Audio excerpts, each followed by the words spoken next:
अरे, हम डायग्राम बनाते थे, आप लोगों को कुछ ध्यान नहीं दिए। आज का टॉपिक आपका जो है वो एक समान वैद्युत क्षेत्र में रखे वैद्युत विध्रुव पर कार्यरत बल युग्म का गुण, जिसे टर्क्यू बोलते हैं इंग्लिश में। टर्क्यू मतलब होता है यहाँ पर टाउ। इसको हम टाउ से प्रेजेंट करेंगे। तो आज हमको टाउ ज्ञात करना है। टाउ का मतलब जहाँ पर कोई ना कोई बल लगता है, जिसे यहाँ पर हमने बताया था, इसको इलेक्ट्रिक डायपोल कहते हैं। अब इलेक्ट्रिक डायपोल से पहले हम आपको बताएंगे कि कल हमने देखे बहुत सारे हमको कमेंट्स मिले और कमेंट्स में काफ़ी देखे बच्चों ने प्रशंसा की और उनको टॉपिक अच्छे लगे हमारे। और हमारी भी कोशिश रहती है कि हर बार वीडियो में कुछ ना कुछ नई चेंजिंग लेते हैं। और जो आज का टॉपिक हमारा है वो आपके सामने हमने लिख रखा है और इसमें आपको जो आज हम बताएंगे तो ये आपका इस चैप्टर का लास्ट टॉपिक है। इसके बाद कुछ न्यूमेरिकल पार्ट्स होंगे और उसके बाद हम स्टार्ट करेंगे आपका न्यू चैप्टर। और उससे इस चैप्टर से कुछ रिलेटेड पहले न्यूमेरिकल्स भी होंगे। देखिए, इसमें हमने डायपोल की बात की थी, मतलब वैद्युत द्विध्रुव आघूर्ण। तो यहाँ पर वैद्युत द्विध्रुव आघूर्ण में हमेशा हमने बताया था माइनस चार्ज आगे होता है और प्लस चार्ज पीछे होता है। इन्होंने क्या किया, ये वैद्युत क्षेत्र है। ये वैद्युत क्षेत्र में हमने क्या रख दिया, एक डायपोल रखा। जब डायपोल को हम घुमाएंगे तो रोटेट करेंगे थीटा कोण पर। जब इसको थीटा कोण पर घुमाया जाएगा तो ध्यान रखिएगा, घुमाने पर इस पे एक बल लगने लगता है और वो बल जो है उसको संरेखित करने का प्रयत्न करता है। संरेखित करने का प्रयत्न करने का मतलब है इसी बल को हम क्या कहते हैं, प्रत्यानयन बल। और जो प्रत्यानयन बल लगता है तो दोनों पे अलग अलग लगता है। जैसे यहाँ पर प्लस क्यू चार्ज है तो इसको ये फोन हम कर देते हैं और ये फोन बराबर हो जाएगा EQ1 या EQ। इधर आपका दूसरा हो जाएगा, इधर F2 बल लगने लगेगा जो इसके ये दोनों होंगे विपरीत दिशा में। तो इधर आपका जो हो जाएगा ये हो जाएगा EQAB आपका। अब इसके अंतर्गत हम चलते हैं। हमने क्या बताया, जब इसको घुमाएंगे तो घुमाने पर, अब जैसे यहां से यहां तक की डिस्टेंस इसकी हमने क्या मानी, 2L माना। अगर 2L डिस्टेंस है तो इसको हम जब इस तरह घुमाएंगे तो घुमाने पर ले जाएंगे ऊपर, तो इसका भी यहाँ पर क्या हो जाएगा, 2L हो जाएगा।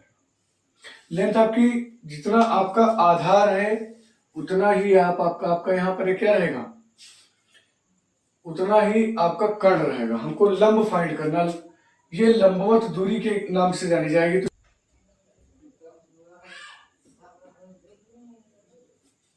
जैसा कि हमने आपको बताया कि यहाँ पर आपके दो बल लगेंगे और जब इसको हम घुमाएंगे थीटा कोण पर तो घुमाने पर इस पे एक बल आरोपित होता है या प्रयत्न करता है इसको संरेखित करने का।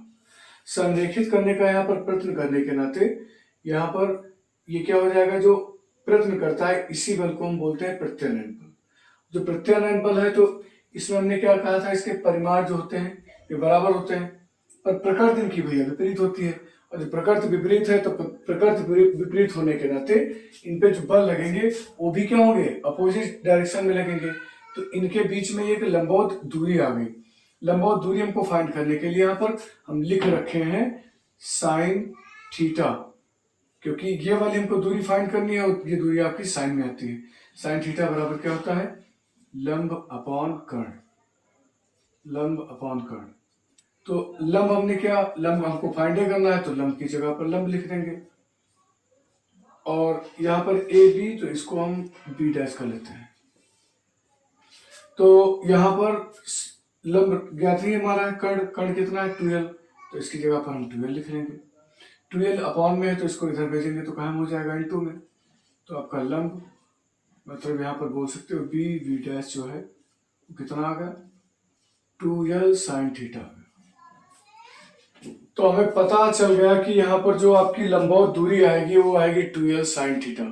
तो इसकी जगह पर हम प्रेजेंट कर सकते हैं 2L साइन थीटा। अब ये आपकी यहां से यहां तक की डिस्टेंस हो गई। अब हम बात करते हैं, इसमें हमने क्या बताया था कि ये प्रत्यानयन बल लगता है जो विपरीत दिशाओं में लगेगा, अलग अलग दिशाओं में लगेगा। तो यहाँ पर आप E1 जो है वो भी आपका क्या है, सॉरी F1 जो है आपका वो भी QE है और F2 जो है वो भी आपका QE है। तो इसमें से किसी एक बल को ले सकते हैं यहाँ पर। तो यह बराबर आपका क्या हो जाएगा, यह बराबर E इंटू क्यू। पर यहां पर हमने क्या कहा, एक प्रत्यानयन बल युग्म लगता है। बल युग्म जो लगता है उसी को हम क्या बोलते हैं, जब इसको घुमा रहे हैं तो बल युग्म आघूर्ण कहते हैं, जिसको हम टाउ कहते हैं। और टाउ बराबर क्या होता है, बल गुणे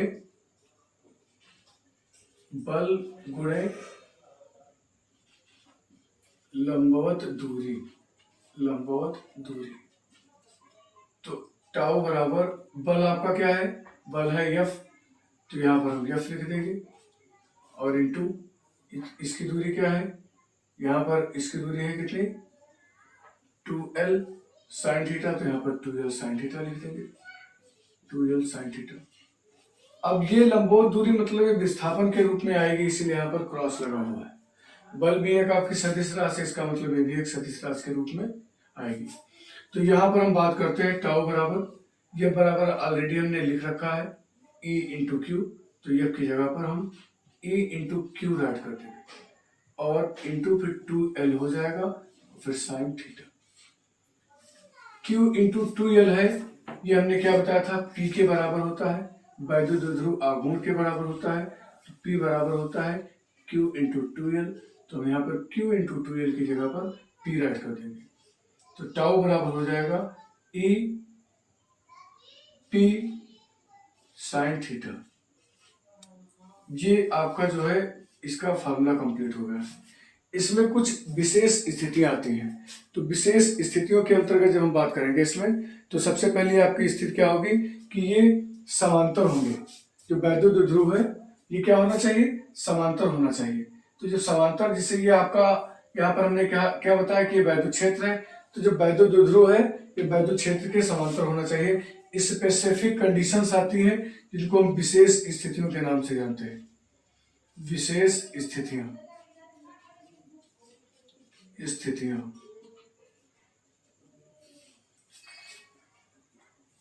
और जो बच्चे हमारे चैनल पे नए हैं तो पूरी कोशिश करेंगे कि किसी और को ये नॉलेज मिले, तो हमारे चैनल को जरूर सब्सक्राइब करें।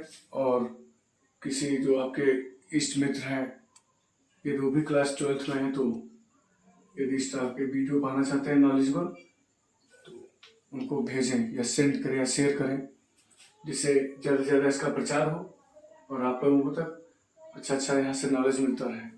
तो हमने क्या बताया, यहाँ पर समांतर की बात की, तो समांतर में हमने क्या बताया कि समांतर के लिए यहाँ पर थीटा इक्वल टू कितना हो जाएगा, 0 अंश। जब थीटा इक्वल टू 0 अंश हो जाएगा तो यहाँ पर हम क्या लिखेंगे, tau equal to E into P और साइन 0 अंश। ये किसके लिए है, समांतर के लिए, समांतर। हमने क्या बताया कि ये जो वैद्युत द्विध्रुव है ये वैद्युत क्षेत्र के जब क्या होगा, समांतर होगा, तो समांतर पे थीटा इक्वल टू क्या हो जाएगा, 0 अंश, क्योंकि ये तो कोई कोण बनेगा नहीं, जैसे जिस दिशा में ये जा रहे हैं उसी दिशा में इसका मूवमेंट होगा। तो यहाँ पर थीटा इक्वल टू क्या हो जाएगा, 0 अंश, तो यहाँ पर 0 लिख लेते हैं। और साइन 0 अंश का मान क्या होता है आपका, साइन 0 अंश इक्वल टू 0, तो यहाँ पर ये पूरा क्या हो जाएगा, 0। तो टाउ इक्वल टू होगा आपका क्या, 0 होगा। देखिए साइन 0 अंश का मान 0 होता है, जिसके नाते यहाँ पर हम पूरा क्या हो जाएगा, 0। और 0 से यदि किसी भी नंबर को मल्टीपल किया जाता है तो हमेशा उसकी वैल्यू आती है 0। तो इसका मतलब टाउ बराबर आपका क्या आ जाएगा, 0 हो जाएगा। ये पहली कंडीशन है जब वैद्युत द्विध्रुव जो है वैद्युत क्षेत्र के समांतर हो और समान दिशा में हो। समान दिशा का मतलब यहाँ पर होता है, ध्यान रखिएगा, समान दिशा का मतलब है जिधर आपका वैद्युत क्षेत्र जनरेट हो रहा होगा उधर से ही आपका वैद्युत द्विध्रुव आघूर्ण। अब हम सेकंड कंडीशन की बात करते हैं। तो जो सेकंड कंडीशन इनकी है, तो इसमें क्या हो जाएगा, थीटा इक्वल टू 180, मतलब इसमें भी आपकी स्थिति क्या है, समांतर ही है। किसके, जो वैद्युत द्विध्रुव है वो किसके समांतर होना चाहिए, वैद्युत क्षेत्र के समांतर होना चाहिए। पर यहाँ पर जो दिशा आपकी है वो विपरीत होनी चाहिए, विपरीत दिशा में, विपरीत दिशा के लिए। जब विपरीत दिशा में हम बात करेंगे तो विपरीत दिशा के लिए यहाँ पर थीटा बराबर हमने कितना रख रखा है, थीटा बराबर 180 रखा है। तो यहाँ पर हम वैल्यू रखेंगे, इसी में वैल्यू पुट की जाएगी। तो टाउ इज इक्वल टू हो जाएगा आपका ई पी और साइन 180 अंश। अब यहाँ पर साइन 180 अंश आया है, तो साइन 180 अंश का मान क्या होता है, ये भी 0 होता है। तो इसका मतलब क्या हो जाएगा, ए भी वैल्यू आपकी क्या हो जाएगी, 0 हो जाएगी। तो साइन 180 अंश मान 0, तो इसका मतलब ये पूरा वैल्यू क्या हो जाएगा, 0 भी हो जाएगा। तो टाउ बराबर क्या हो जाएगा, इसमें भी तुम्हारा 0 हो गया, क्योंकि 0 से किसी भी जो संख्या को हम गुणा करते हैं तो इसका मान क्या होता है, 0 होता है। तो ये आपको ध्यान रखना है, इन दोनों कंडीशंस में इनकी वैल्यू के अकॉर्डिंग कोई कार्य नहीं होता है, ना यहाँ पर कोई कार्य हुआ है और ना यहाँ पर कोई कार्य हुआ है। अब इस बार जो हमने विपरीत दिशा की बात की, तो ये वैद्युत क्षेत्र आपका इधर जनरेट हो रहा है और डायपोल हम इधर से रखेंगे, तो ये विपरीत दिशा के लिए होगा। पर इससे पहले वाली कंडीशन में हमने बताया कि समान दिशा में ही रहेंगे, तो समान दिशा के लिए हमने बता दिया आपको। अब नेक्स्ट आपका थर्ड इसका कंडीशन जो चलता है, तो थर्ड कंडीशन में आप पढ़ेंगे, थर्ड कंडीशन, ये जो आपका वैद्युत क्षेत्र है, वैद्युत क्षेत्र के वैद्युत द्विध्रुव लंबवत होना चाहिए। लंबवत के लिए यहाँ पर थीटा बराबर आपका 90 अंश होना चाहिए। तो यहाँ पर ये कौन सी है स्थिति, लंबवत की, लंबवत। तो लंबवत हो, तो लंबवत होने के नाते यहाँ पर थीटा बराबर कितना हो गया, 90 अंश। अब यहाँ पर जो आपका साइन थीटा रखा हुआ है, तो इसकी जगह पर हम 90 अंश रखेंगे। तो यहाँ पर हम लिखेंगे tau is equal to E P sine 90 अंश, और साइन 90 अंश का जो वैल्यू होता है वो होता है 1। साइन 90 अंश बराबर 1। जब इसका वैल्यू 1 होता है तो यहां पर हम 1 रख देंगे, तो टाउ इज इक्वल टू हो जाएगा ई पी। यहां पर क्या हो सकता है, ई पी, या यहां पर आप लिख सकते हो पीई, पीई, क्योंकि साइन 90 अंश का मान 1 होता है। जब 1 का किसी नंबर के संग मल्टीप्लाई किया जाता है तो उसका मान हमेशा वही रहता है जो नंबर आपका होता है। तो यहाँ पर आपका, यहाँ पर टाउ मैक्स भी लिखा जा सकता है, क्योंकि जो अधिकतम वैल्यू होती है इसकी, ये इसी में प्राप्त होती है जब लंबवत होते हैं। तो ये आपको कंप्लीट हो गया, और इससे रिलेटेड कुछ बोर्ड में क्वेश्चंस पूछे जाते हैं। अब इसके बारे में हम जानकारी आपको देंगे। तो जैसे कुछ क्वेश्चंस पूछे जाते हैं कि जो P और E है, तो इनके बीच में रिलेशन कैसा रहता है। तो हमेशा ध्यान रखिएगा, टाउ इज इक्वल टू होता है, tau is equal to E P E, P और इंटू या क्रॉस का यहाँ पर सिंबल लगता है इंटू E। ये हमेशा ध्यान रखिएगा, ये दोनों आपके क्या है, ये आपकी सदिश राशियां हैं, इसीलिए यहाँ पर आपका एक, ये भी आपका एक सदिश राशि रहेगा। यदि क्रॉस वेक्टर में है, यदि क्रॉस वेक्टर में दोनों वैल्यूशन सदिश है, तो इसका वैल्यू हमेशा एक सदिश प्रोडक्ट देता है। तो ये आपका कंप्लीट हुआ। इसको आप tau is equal to E cross P नहीं राइट कर सकते हो, ये आपका गलत माना जाता है, ध्यान रखिएगा। और इसको आप इस तरह भी नहीं लिख सकते हो, जैसे यहाँ पर हमने दिखाया आपको, पर यहाँ पर ऑलरेडी साइन थीटा था, ये साइन थीटा ना होता, इसकी वैल्यू ना रखते, तो यहाँ पर हम क्या लगते, क्रॉस लगाते। तो ये वाली स्थिति में हमेशा ध्यान रखिएगा। वेरी वेरी मोस्ट इंपॉर्टेंट आपका है कि क्वेश्चन ये पूछ लेते हैं बोर्ड में कि टाउ का और पीई का रिलेशन कैसा होता है, तो हमेशा ध्यान रखिएगा क्रॉस का होता है, यहाँ पर डॉट वैल्यू नहीं लगती है। अब ये आपका आज का इतना टॉपिक, इसके बाद कुछ रिलेटेड इससे हम आपको बताएंगे नेक्स्ट अभी न्यूमेरिकल्स। तो उन न्यूमेरिकल्स के लिए आप बने रहें और स्क्रीनशॉट लीजिए इसका यदि लिखना चाहते हैं।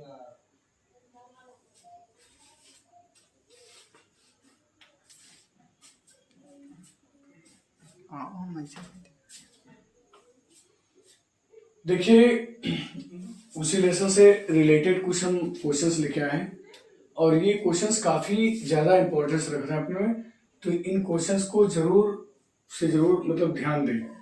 अब इसमें हमने क्या बताया, पहला क्वेश्चन आपका है, very very most important question है, कई बार बोर्ड अटेंड हुए हैं, तो इन क्वेश्चंस को जानना बहुत जरूरी है।